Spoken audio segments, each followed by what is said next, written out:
오늘 나누실 하나님 말씀은 요한일서 3장 13절에서 24절까지 말씀을 저 여러분이 한 절씩 교독하시도록 하겠습니다. 다 찾으셨죠? 예. 형제들아, 세상이 너희를 미워하여도 이상히 여기지 말라. 우리는 형제를 사랑함으로 사망에서 옮겨 생명으로 들어간 줄을 알거니와 사랑하지 아니하는 자는 사망에 머물러 있느니라. 그 형제를 미워하는 자마다 살인하는 자니 살인하는 자마다 영생이 그 속에 거하지 아니하는 것을 너희가 아는 바라. 그가 우리를 위하여 목숨을 버리셨으니 우리가 이로써 사랑을 알고 우리도 형제들을 위하여 목숨을 버리는 것이 마땅하니라. 누가 이 세상의 재물을 가지고 형제의 궁핍함을 보고도 도와줄 마음을 닫으면 하나님의 사랑이 어찌 그 속에 거하겠느냐. 자녀들아, 우리가 말과 혀로만 사랑하지 말고 행함과 진실함으로 하자. 이로써 우리가 진리에 속한 줄을 알고 또 우리 마음을 주 앞에서 굳세게 하리니. 이는 우리 마음이 혹 우리를 책망할 일이 있어도 하나님은 우리 마음보다 크시고 모든 것을 아시기 때문이라. 사랑하는 자들아, 만일 우리 마음이 우리를 책망할 것이 없으면 하나님 앞에서 담대함을 얻고 무엇이든지 구하는 바를 그에게서 받나니 이는 우리가 그의 계명을 지키고 그 앞에서 기뻐하시는 것을 행함이라. 그의 계명은 이것이니 곧 그 아들 예수 그리스도의 이름을 믿고 그가 우리에게 주신 계명대로 서로 사랑할 것이니라. 그의 계명을 지키는 자는 주 안에 거하고 주는 그 안에 거하시나니 우리에게 주신 성령으로 말미암아 그가 우리 안에 거하시는 줄을 우리가 아느니라. 아멘. 예, 계속해서 우리가 요한일서를 살펴보고 있는데 아마 여러분 그 성경 봉독할 때 아마 모르는 말씀이 하나도 없었을 건데 문제는 이제 실천하기가 참 어렵다는 거. 이 말씀의 무게가 굉장히 때로는 무겁게 다가오기도 하고 우리에게 굉장히 이제 강력한 메시지를 주기도 합니다. 그래서 사도 요한의 필지를 보면 왜 이렇게 쓰셨을까라고 하면 이게 역사적인 히스토리가 있어요. 그러니까 이제 사도 요한이 이 요한 1, 2, 3서 7장을 이제 편지로 쓸 때 그때 당시에 이 수신자들의 상태를 보고 썼겠죠. 그 수신자들의 상태가 어땠냐면은 여러분 혹시 그 영지주의라는 단어 들어보셨죠? 그 영지주의라고 하는 단어의 그 뿌리가 이제 초영지주의가 되는데 그 초영지주의자를 만들었던 사람이 케린투스라고 하는 사람입니다. 영어로 하면 뭐 세린투스 이렇게 얘기하기도 해요. 그래서 뭐 영지주의에 대해서는 제가 주중에 중간중간 많은 말씀 드렸는데 이제 가장 그 영지주의자의 뿌리들이 뭘 얘기하냐면은 이원론을 주장하는 거예요. 그러니까 우리의 그 육과 영이 다르다 이렇게 자꾸 얘기를 하고 이 성과 속, 그 세상과 하나님 백성들이 다르다 뭐 이렇게 자꾸 구별하는 게 이제 이단의 뿌리입니다. 그래서 예수님이 신으로 오신 것도 부인을 하죠. 왜냐면은 육신과 신이 섞일 수 없다 뭐 이런 참 하우링만 조금만 잡아주시면 되겠네요. 죄송해요. 이게 지금 지난주에도 방송부에서는 열심히 하는데 이게 서로가 이게 좀 사인이 잘 안 맞아가지고 근데 과정이니까 여러분 기억해 주시고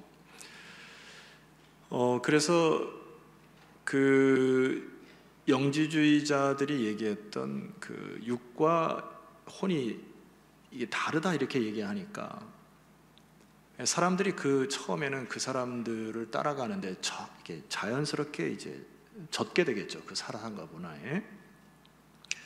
근데 이 사람들이 얘기하는 게 뭐냐면은 육은 악하고 영은 선하다 이렇게 얘기하는 겁니다. 그러니까 이게 별거 아닌데 굉장히 큰 차이를 일으켜요. 이런 육은 악하고 영은 선하다 이렇게 얘기를 해버리니까 내가 어떤 육신의 죄를 져도 이렇게 얘기하는 거예요. 아이, 그 뭐 육이 악하니까 그럴 수 있지 뭐 하고 적절하게 타협을 봅니다. 자꾸. 그리고 책임을 회피하게 돼요. 그래서 절제하거나 죄에 대해서 고민하거나 이렇게 살지 않는단 말이에요. 그러니까 쉽죠. 그냥 죄 짓고 자기 멋대로 살고 이거 내가 육이 악한데 어떻게 하냐 하면서 소위 캐세라 캐세라 하면서 될 대로 되라 인생을 살아가게 하는 자유방임주의로 흐르게 만들어냅니다. 사랑을 못하게. 근데 이게 반대적인 극부도 있어요. 반대적인 것은 금욕주의로 사람들을 몰아갑니다. 그러니까 육의 악함을 보니까 이 육의 악함 때문에 자기가 자꾸 그것을 컨트롤하려고 해요. 그러니까 자기의 생활을 자꾸 컨트롤해서 수도원으로 올라간다든지 혹은 저 산속으로 올라가서 혼자 산다든지, 그리고 자기 규격에 맞게 먹는 것도 통제하고 입는 거 뭐 이런 걸 모든 걸 막 규격화시키는 사람들이 생기기 시작한 겁니다. 그러니까 부자유스럽죠. 여러분, 그 진리가 너희를 자유케 하리라. 할렐루야. 자유함이거든요. 먹는 것도 우리가 좀 자유할 수 있고 입는 것도 좀 자유스러운데, 여러분 집에서도 제가 말해요. 넥타이 지금 맺고 거룩한 이제 성의를 입었잖아요. 집에서 이러고 다니면 어떻게, 저 미친 사람 아니에요? 이런 거 아니에요? 그러니까 이게 진리가 너희를 자유케 하는데 잘못된 사상과 이게 빠져버리니까 사람들이 옥죄어지거나 너무 풀어지거나 이런 것을 향해서 사도 요한이 편지를 쓴 것이 이제 사도 요한의 요한 1, 2, 3, 4가 되겠습니다. 자, 그런데 이제 이게 위험한 게 뭐냐면은, 우리가 이제 인간을 보면은 이제 영과 혼과 육으로 나뉘어져 있거든요. 이거를 제가 기능적으로 좀 설명해 드리도록 하겠습니다. 여러분, 그 육이라고 하는 것은 바디, 이렇게 만져지는 게 육이잖아요. 그런데 이제 사단이, 악한 영이 육의 정욕에 이끌려 살도록 그렇게 자꾸 조장을 한단 말입니다. 그러니까 육에 이끌려서 내가 그것을 계속 허용하는 순간 육에 끌리는 삶을 살아요. 그러니까 육이라고 하는 것에 이 몸뚱아리가 원하는 대로 살게 되면은 결과적으로 끝판왕이 어디로 갈까요? 쾌락주의로 갑니다. 그러니까 내가 즐겁고 아주 재밌고 이런 데에 끝판왕으로 가요. 그래서 여러분, 이 시대의 가장 문제점 중에 뭐예요? 중독 증세잖아요. 나에게 있는 고통과 혹은 책임이나 이런 걸 자꾸 회피하고 술을 마셔서 순간에 고통을 잊어버리려고 하잖아요. 그러니까 그것이 계속 중독의 끝판왕으로 간다고요. 술의 끝판왕은 어디입니까? 마약이잖아요. 그러니까 나의 고통을 내가 이길 수 없으니까 마약에 손을 대기도 하고 혹은 도박에 손을 대기도 하고, 여러분 SNS, 인터넷에서 또 도박하기도 하고, 뭐 밤새 뭐 야한 동영상을 본다거나 그런 중독의 끝판왕으로 가게 되겠죠. 자, 그런데 팀 켈러 목사님이 쓰신 그 고통을 말하다라고 하는 책이 두꺼운 책이 있습니다. 그 내용에서 그 철학자 존 그레이가 얘기한 그 중독 현상에 대해서 이렇게 얘기를 해요. 약물 사용과 같은 중독 증상은 그동안 쉬쉬해 오던 진실을 암묵적으로 시인하게 되었음을 의미한다. 그 다음이 중요한데, 인류는, 혹시 화면에 띄워줄 수 있나요? 예. 인류는 행복을 손에 넣을 수 없다는 사실이다. 절대 다수에게 인생은 어쩔 수 없이 고단하고 불행하며 앞으로도 늘 그럴 것이 분명하다. 이게 무슨 말이에요? 고통이 찾아올 때 내가 그 고통을 뛰어넘으려고 술이나 마약이나 오락이나 이런 쾌락에 자꾸 손을 대기 시작하는 순간 결과적으로 고난과 불행이 연속될 것이라는 얘기예요. 그것이 진정으로 인간에게 행복을 줄 수 없다는 얘기입니다. 그래서 육의 지배를 당하는 것을 조심하셔야 되죠. 사단은 이걸 자꾸 속게 만든단 말이에요. 제가 이제 주일날 되면은 그 사탕 나무를 해놓고 아이들을 이제 꼬실레이션을 하고 있는데, 집에서도 여러분 그 애들에게 어렸을 때 계속 사탕 주면 안 되죠. 적절하게 그걸 나눠줘야 되죠. 근데 아이들이 만약에 그 사탕이 좋다고 계속 입에다 물려보세요. 결과적으로는 치아가 썩게 되고 나중에 몸이 좀 망가지잖아요. 어릴 때까지 그냥 사탕 물고 다니는 거 이상하잖아요. 육의 지배를 당한다는 게 그게 경계해야 될 것이라는 얘기입니다. 이게 사도연이 그런 글로서 글을 쓰는 거예요. 자, 두 번째로 생각하는 것은 혼의 세계 지배를 당하는 경우예요. 예를 들어서 내가 만약에 책을 많이 읽었다든지 뭐 사상적으로 많이 안다든지 그리고 시대의 어떤 흐름을 안다든지 이렇게 되면은 자꾸 자신이 뭔가 정신적으로 뭐 뛰어난 것처럼 자꾸 생각을 해요. 그래서 여기에 혼이라고 하는 이 정신세계에 자꾸 빠지게 되면은 사상으로 빠지게 되는데, 이 사람들은 지극히 극단적인 이기주의로 변합니다. 천상천하 유아독전이 돼요. 그러니까 혼의 지배를 당한다는 것은 죄의 끝판왕이 되는데 이게 이기적인 현상으로 나타납니다. 주중에 여러분 어떤 소식을 들으셨어요? 저는 그 화면의 영상이 아직도 조금 저에겐 충격적인데, 대구 변호사 사무실에 재판에 대한 어떤 그 불만족을 가지고 그 휘발유를 가지고 뛰어들어서 불을 지르고 사람들이 죽어가는 현장을 보고 너무나 마음이 안타깝잖아요. 이게 뭐죠? 나는 옳다, 너는 그르다는 거예요. 그러니까 내가 그르다고 하는 것을 인정을 못하는 거지 않습니까? 그러니까 이 사회가 이기적이 끝판왕으로 가게 되면은 점점 이런 묻지마 폭행이나 살인이 일어날 수밖에 없어요. 혼의 지배를 당하게 되면은 자기가 천상천하 유아 독전이기 때문에 지는 거를 못 견뎌 하고요. 내가 불이익당한 거를 못 견뎌 합니다. 왜냐하면 내가 최고인데 자꾸 건드리니까 욱하는 거잖아요. 또 하나 또 우리 사회 문제점이 60대 이후에 그 황혼에 접어들 때, 황혼이라는 단어가 참 아름다운데 이혼율이 지금 높아진다는 얘기예요. 저는 개인적으로 볼 때 이것도 이기적인 마음이라는 생각이 듭니다. 뭐 그런 말이 있잖아요, 여러분. 70대 되면은 그 얼굴이나 저 얼굴이나 80대 되면은 형체를 모르게 다 늙어요. 그잖아요. 젊었을 때 여러분 그 꽃과 같은 시절이 어떻게 70대, 80대 피울 수 있겠어요? 저는 뭐 꽃보다도 더 아름다운 것이 여러분의 주름의 모습이 더 아름답고 진심입니다. 왜 아멘 안 하세요? 머리가 하얗게 이게 인생의 역사를 닫고 서 있는 거 아니에요? 이 영화의 면류관 아닙니까? 근데 속는다고 사람이. 야, 너 참 젊다? 너 이뻐졌네? 왜 그러세요? 속지 마세요. 이게 자꾸 속다 보니까 극적으로 이기적으로 돼요. 여러분, 이기적인 게 이게 하나님을 떠난 사람들이 자꾸 자기 중심적으로 살아서 그래요. 한 가지만 더 얘기할게요. 40대 남자와 결혼한 20대 여자가 욱하는 마음에 그 남자를 살해하죠. 이유는 딱 한 가지입니다. 빈털터리를 깨닫고서 그 남자를 죽여버리죠. 이게 지난주 일어났던 사건입니다. 여러분, 이게 참 무서운 거죠. 육의 지배를 당하거나 혼의 지배를 당하는 순간 걷잡을 수 없는 결과에 이를 수 있다는 가능성이에요. 사도 요한은 그런 시대사조를 거부하라는 이야기입니다. 하나님의 백성은 그렇게 살아서는 안 된다는 이야기예요. 물론 사도 요한이 이 글을 쓸 때는 네로박해부터 시작해서 도미티안 황제에 이르기까지 굉장한 폭풍우가 몰아쳤죠. 강압적으로 박해를 한 거죠, 그리스도인들. 그러나 그보다 더 무서운 것이 있는데 그것이 너희들의 속에 있는 생각과 사상을 사로잡는 시대의 사상이 무섭다는 이야기예요. 그래서 사도 요한이 글을 씁니다. 자, 13절 한번 보세요. 그런 마음 가지고 글을 읽으셔야 됩니다. 13절 시작. 형제들아, 세상이 너희를 미워하여도 이상히 여기지 말라.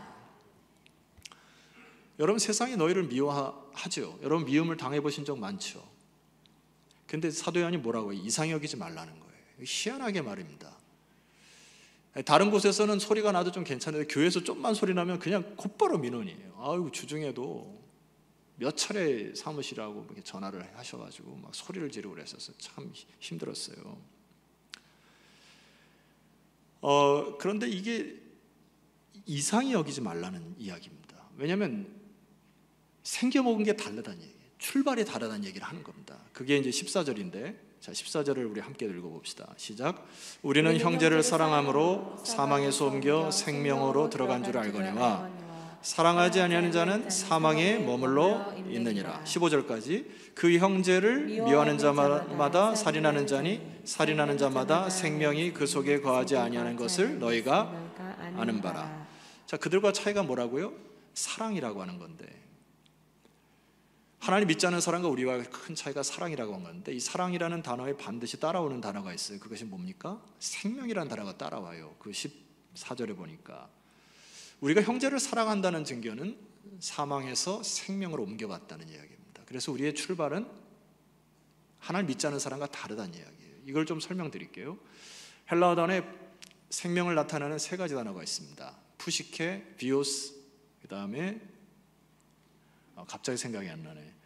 푸시케, 비오스, 조에, 세 가지가 있는데 뭐 거두절미하고 두 가지만 설명드릴게요. 비오스라는 거는 여러분 우리가 생명, 이런 그 삶을 살아가는 이게 보여지는 생명을 뜻합니다. 뭐 육과 함께 다 이어지는 거. 근데 조에라는 생명은 다른 거예요. 사망에서 생명으로 옮겼다 했을 때 이것은 조에라는 단어를 씁니다. 그러니까 우리가 하나님을 알지 못했을 때 여러분 그냥 죽어가는 거잖아요. 맞죠? 마치 조각품에 생명력이 넣어가지고 살아 움직이는 것처럼, 그럴 때 쓰는 단어가 조회라는 단어인데 우리의 출발이 다르다는 얘기입니다. 세상 하나님 믿지 못한 사람들은 그냥 그 상태로 죽어가지만은 하나님의 영이 우리의 부으심을 받아서 예수 그리스도를 통해서 우리는 새 생명을 얻었다는 얘기잖아요. 아멘이시죠? 출발이 다르다는 이야기예요. 다시 한번 보세요. 14절. 우리는 형제를 사랑함으로 사망에서 옮겨 생명으로 들어간 줄을 알거니와. 사랑하지 아니한 자는 사망에 머물러 있는 겁니다. 이 사랑이라는 걸 잘 모르는 거죠. 15절. 그 형제를 미워하는 자마다 살인하는 자니 살인하는 자마다 생명이 그 속에 거하지 아니하는 것을 너희가 아는 바라. 그러니까 사랑에 대해서 얘기도 잘 모른다는 이야기예요. 출발이 다르다는 얘기입니다. 제가 어렸을 적에 우리 어머니가 초대 신자여서 굉장히 좀 어려운 시절을 살았죠. 그래서 우리 아버지가 박해를 그렇게 심하게 하셨고 교회 나가는 거를 그냥 그렇게 싫어하셨고 오남매를 키우시면서 교회를 나간다니까 저하고 우리 막내 누님을 그렇게 미워하시더라고요. 뭔지 모르겠어. 그냥 미워하셨어. 근데 이제 주님을 만나고 나니까 말입니다.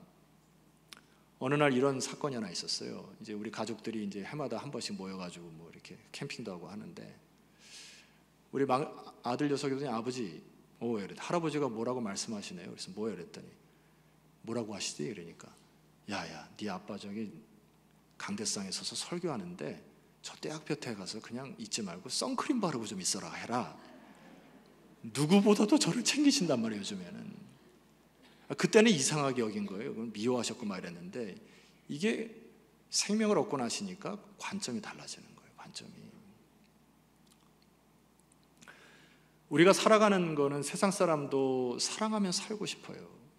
지난주에 제가 이제 이어령 씨의 2020년에 강의 하나 했던 것을 이제 봤는데 거기 보면 그 타이틀이 삶을 바꾸는 뭐 이런 시간 뭐 이런 식으로 해서 25분 동안 강의하는 그 강연을 들었어요. 근데 이어령 씨가 살아생전에 이제 여러 가지 문학적인 기법으로 우리들을 좀 많이 도움을 주지 않았습니까? 근데 첫 강의를 시작할 때 뭐라고 얘기하시냐면 여러분 삶이라고 하는 단어 보이시죠? 그러니까 여러분 삶 아시죠? 시옷에다가 아에다가 리을 미음 뭐가 보입니까? 그러는 거예요. 여러분 뭐가 보입니까? 예, 삶이 이게 살다에서 왔다는 얘기예요. 단어가. 근데 보통 사람들은 이 살다라는 의미만은 아는데 이 삶을 가만히 뜯어보면은 시옷에다 아에다가 리을에다가 아 해가지고 사랑이라는 게 자기 보인다는 얘기예요. 집에 가서 한번 그려보세요. 하나님 믿고 나니까 글씨가 달라 보인다는 얘기입니다. 아, 삶이라는 것이 사랑하며 사는 거구나. 하나님이 사랑하면서 살라고 그렇게 우리를 만드셨구나. 그런데 하나님 믿지 못하는 사람하고는 사랑의 차원이 다릅니다. 자, 16절을 우리 큰 소리로 한번 읽으셔야 돼요. 16절입니다. 시작. 그가 우리를 위하여 목숨을 버리셨으니 우리가 이로써 사랑을 알고 우리도 형제들을 위하여 목숨을 버리는 것이 마땅하니라. 이 사랑의 정의를 다시 보세요. 그가 우리를 위하여 목숨을 버리셨답니다. 하나님 믿지 못하는 사람이 이 사랑을 이해할까요? 사랑은 지난 몇 주간에도 말씀드렸지만은 뭐 주는 것이 받는 것도 복이 있다 하는데 그냥 사랑 받는 거 좋죠.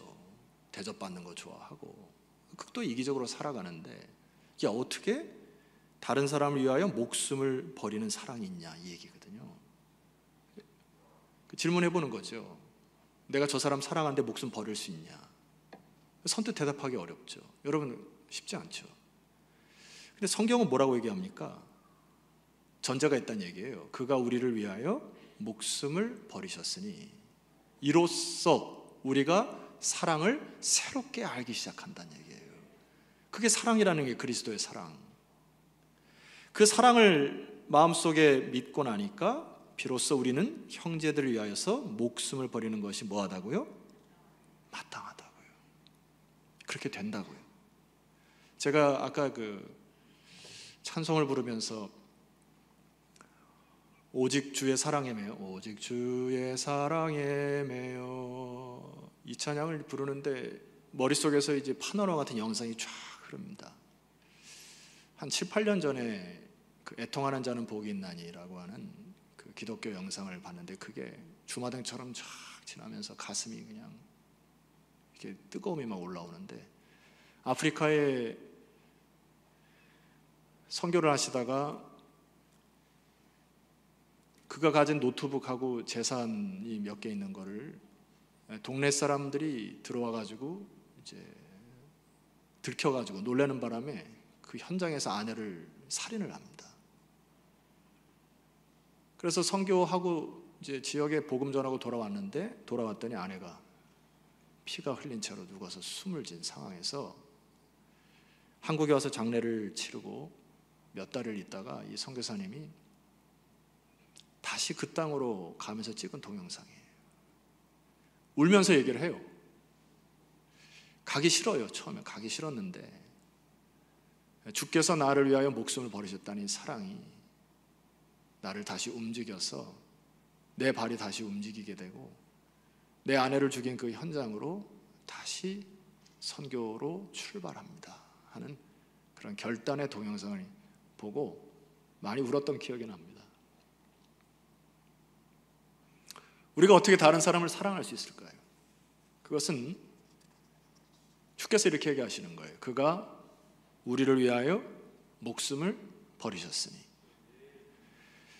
여러분이 뭐라고? 내가 뭐라고? 그만한 자격이 있습니까? 근데 하나님께서 여러분들을 바라보시고 못 견뎌 하시는 거예요. 그냥 육신의 죽음으로 지옥 백성이 되는 것을 못 참으시는 거예요. 그래서 그분의 사랑이 강건하여 그분이 직접 목숨을 버려서 온 인류의 죄를 사하셔서 여러분들을 이 자리에 앉히기까지 하나님의 사랑의 증거의 결과물이 저와 여러분임을 믿으시기를 소망합니다. 그래서 여러분, 우리들은요 그냥 대충 살아갈 존재들이 아닙니다. 우리가 물건을 살 때 이거 얼마입니까? 이거 얼마짜리예요? 이렇게 물으잖아요. 여러분 얼마짜리입니까? 우리 짜리는 목숨을 바쳐서 산 생명짜리. 아멘 하면 설교 좀 줄이려고 했는데 예수의 목숨 바쳐서 여러분을 이 자리에 앉히신 다른 것을 비교할 수 없는 귀한 하나님의 백성임을 믿으시기를 소망합니다. 그래서 그렇게 서로 사랑하며 사시는 거예요. 우리는 그가 우리를 위하여 먼저 목숨을 바쳐 사랑하셨으니 우리도 형제 사랑하는 것이 마땅하도다.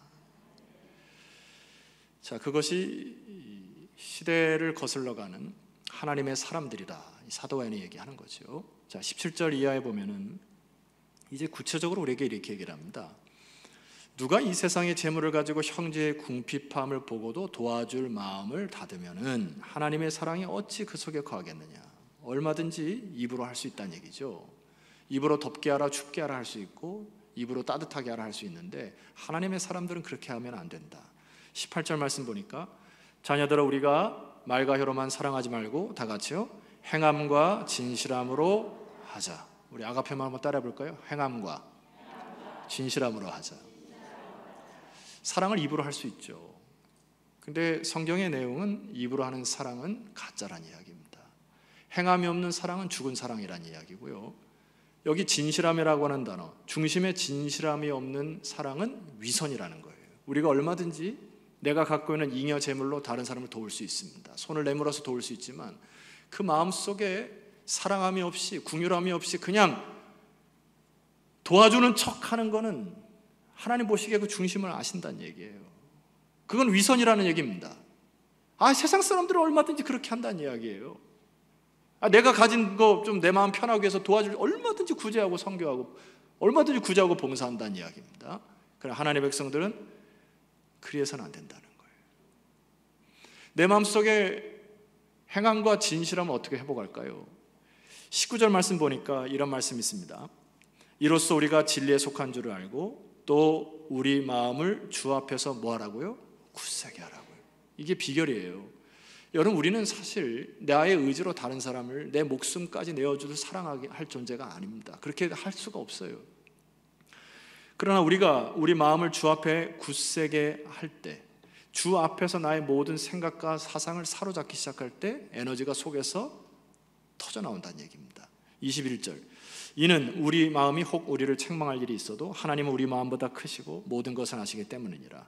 사랑하는 자들아 만일 우리 마음이 우리를 책망할 것이 없으면 하나님 앞에서 담대함을 얻고, 우리 22절 함께 읽읍시다. 무엇이든지 구하는 바를 그에게 받나니 이는 우리가 그의 계명을 지키고 그 앞에서 기뻐하시는 것을 행함이니라.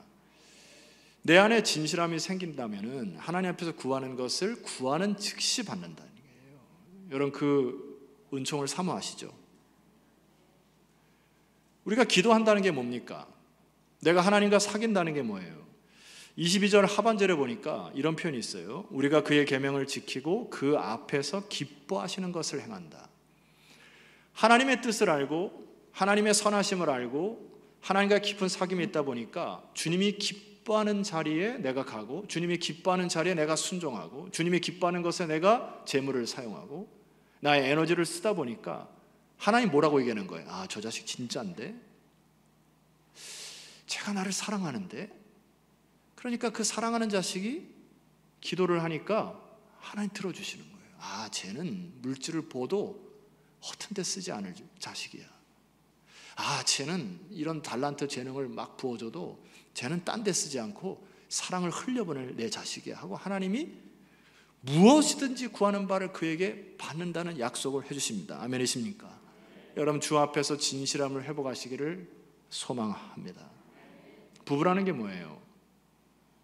말을 해야 합니까? 사랑한다는 거? 때로 말을 해야지. 근데 이게 사랑한다는 증표가 뭐예요? 말을 안 해도 통하는 게 있잖아요. 때로 눈빛만 교환해도 알잖아요. 여러분 사귐이라는 게 뭡니까? 내가 하나님의 기쁘신 뜻을 행하고 그의 뜻을 준행하고 그분과 동행하긴 하는 순간 하나님께서 채우시는 역사를 경험하는 여러분 되시기를 소망합니다. 자, 이제 여러분 제가 이제 서서히 결론을 좀 내려올까 해요. 단서를 했습니다. 서서히, 아직 끝나는 거 아니고. 이 계명을 지키고 서로 사랑하라는 계명은 I will, 내가 뭔가를 하겠다는 의지로 안 됩니다. 어려워요. 단서가 있어요. 자, 23절 말씀 보세요.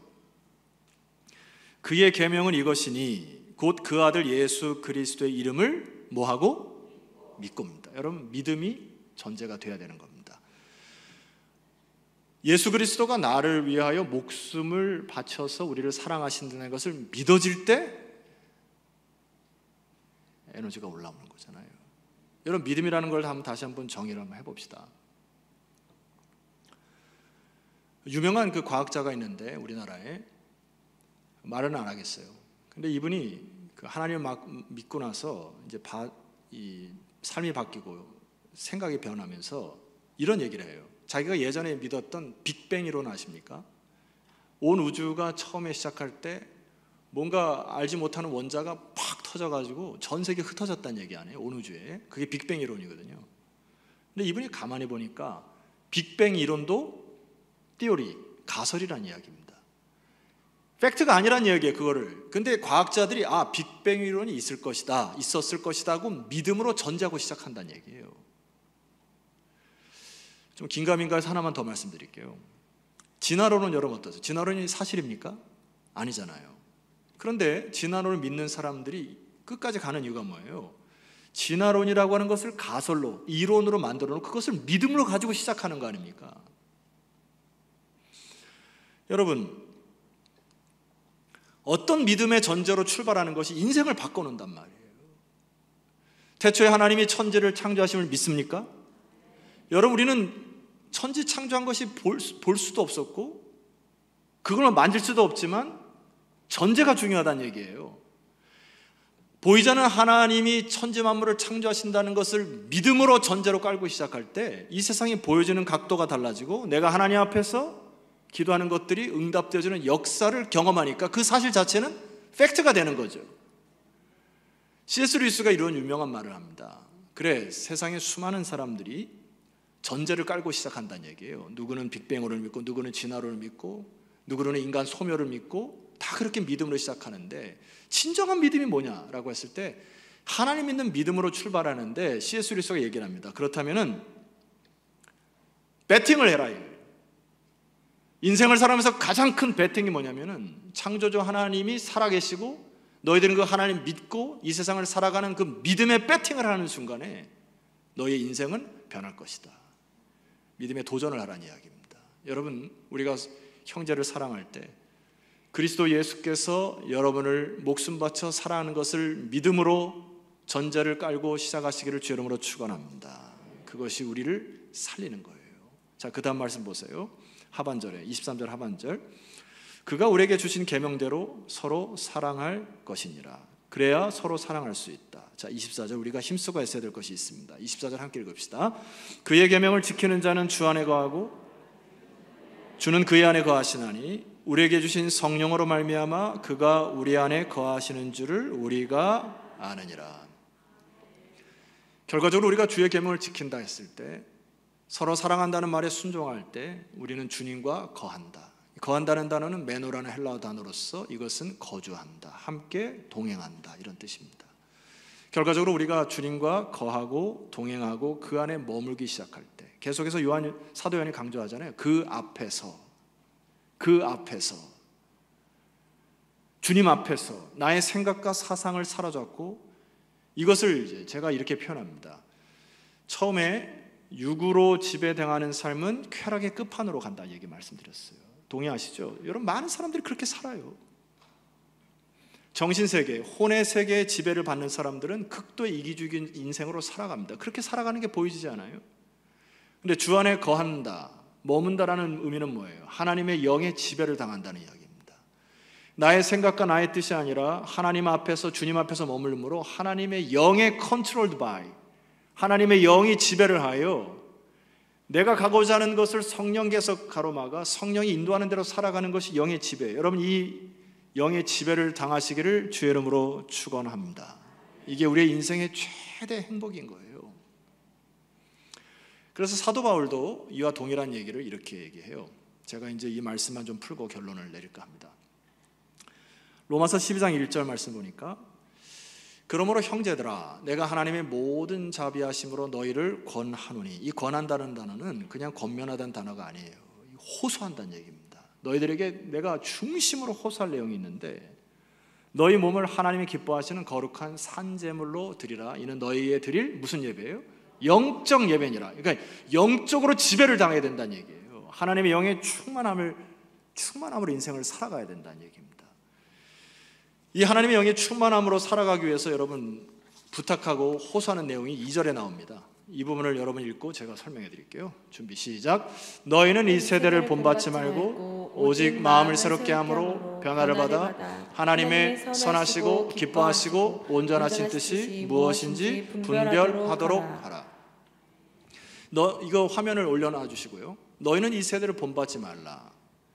메시지 성경에 보면 너희들은 문화에 너무 잘 순화하여 아무 생각 없이 동화되어 버린 일이 없도록 해라. 시대의 사조와 시대의 사상에 그냥 막무가내로 순응하지 마라. 하나님 백성들이 부탁합니다. 아무거나 유튜브 보셔서는 안 돼요. 누가 뭐 강의 잘한다거나 아무거나 보셔서 안 됩니다. 다 영향력을 주게 돼 있어요. 그래서 여러분, 이 세대를 본받지 마시고 변화를 받아야 되는데, 이 변화는 생물학적 변화를 얘기합니다. 마치 번데기가 나비를 대는 놀라운 그 변화인데, 그 변화는 지름길 하나밖에 없어요. 마음을 새롭게 한다. 마음을 새롭게 한다는 것은 이제 헬라어 시제로 보면은 현재 명령 수동형입니다. 마음을 새롭게 한다는 것은 내 의지로 안 돼요. 수동형, 현재, 매 순간 매일 하나님의 영에 감동되어 주의 말씀이 선포되어지는 곳에, 함께 소그룹으로 구역끼리 모이는 곳에, 기도하는 자리에, 교육하고 양육하는 일에 여러분들이 힘을 다하기 시작할 때 그 마음이 새로워짐으로 변화를 일으킨다는 얘기예요. 이게 여러분 순서를 기억하셔야 됩니다. 그리하여 결과적으로 하나님의 선하시고 기뻐하시고 온전하신 뜻이 무엇인지 분별하는 인생을 살아가시기를 소망합니다. 그래서 여러분, 팀 켈러 목사님이 이제 주석을 여기를 이렇게 얘기를 해요. 로마서 12장 1절 2절을 마음속에 딱 두시고 귀를 열으셔서 제 말씀을 들어보세요.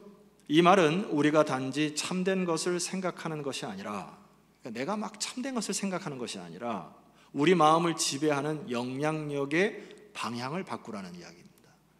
요즘 쓰는 말로 하면 그리스도께서 우리의 상상력을 사로잡도록 하라는 이야기예요. 우리의 생각도, 우리의 사상도, 우리의 마음에 품는 생각도 그리스도께서 컨트롤, 여러분들의 영으로 통제하도록, 그래서 이 생각이 더 뼈쳐지지 않도록. 필립스라고 하는 이분의 이제 번역에 의하면 이렇습니다. 너희는 너희 주변 세상으로 하여금 너희를 짜서 그 형틀에 맞추게 하지 말고 하나님으로 하여금 너희 마음을 속으로부터 다시 틀을 짜시게 하라. 리몰드라는 단어를 쓰죠. 우리가 육의 지배를 당하거나 혼의 지배를 당하게 되면 어느 순간 세상의 틀에 맞춰서 살아가게 되게끔 되어 있어요. 근데 영으로 살고 세상에 서로 사랑하며 사는 존재는 어떻게 되느냐? 새로운 틀을 날마다 짜는 것입니다. 말씀으로 나의 틀린 생각을 수정하고 하나님의 영에 새로운 것을 넣고 세상의 형틀을 거부하고 정치, 경제, 사회, 문화 모두 똑같아요. 이것은 나도 모르게 육과 혼의 지배를 당하여 삶을 살아가는 것을 거부하라는 이야기예요. 하나님이 기뻐하시는 일에 힘을 쓸 때 하나님이 그래 내 자식이구나 하나님 부어주시는 거예요. 담임으로서 여러분의 물질의 축복받기를 소망합니다. 물질에 매이신 분들 계시죠? 막 안 풀리는 분이 계시잖아요. 뭔가 문제가 있을 겁니다. 여러분의 진실함이 사라졌든지 아니면 뭔가 꼬였든지 아니면 육과의 혼의 지배를 당하든지 거기에 부어주시면 독이니까 하나님 부어주시지 않잖아요. 수많은 관계의 묶임 여러 가지 것들을 여러분 성령으로 새로운 틀을 짜시기를 주 이름으로 축원합니다. 자, 여러분, 제가 설교를 다 마쳤고 대다수 우리 반석교회 성도들이 이제 1, 2, 3부 드리는 분들은 나이가 좀 지긋이 드신 분들이에요.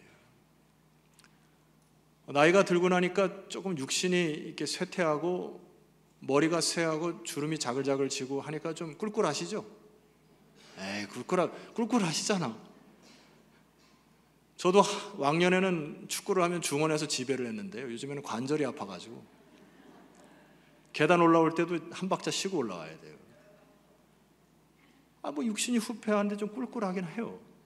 근데 여러분 낙심하지 말기를 소망합니다. 왜냐하면 우리가 말씀의 근거에 살아가잖아요. 자리에서 한번 일어납시다. 고린도서 4장 16절 한번 선포하고 찬양할 겁니다. 여러분 예수 믿는 사람들 맞습니까? 그럼 선포합시다. 그러므로 시작. 또 우리가 낙심하지 아니하노니 우리의 겉사람은 낡아지나 우리의 속사람은 날로 새로워지도다. 여러분 꿀꿀할 수 있어요. 그건 인간인지라 어쩔 수 없는데 낙심하지 않기를 소망합니다. 어차피 낡아지게 돼 있어요. 여러분 머리 더 새할 겁니다. 주름 더 질 거예요.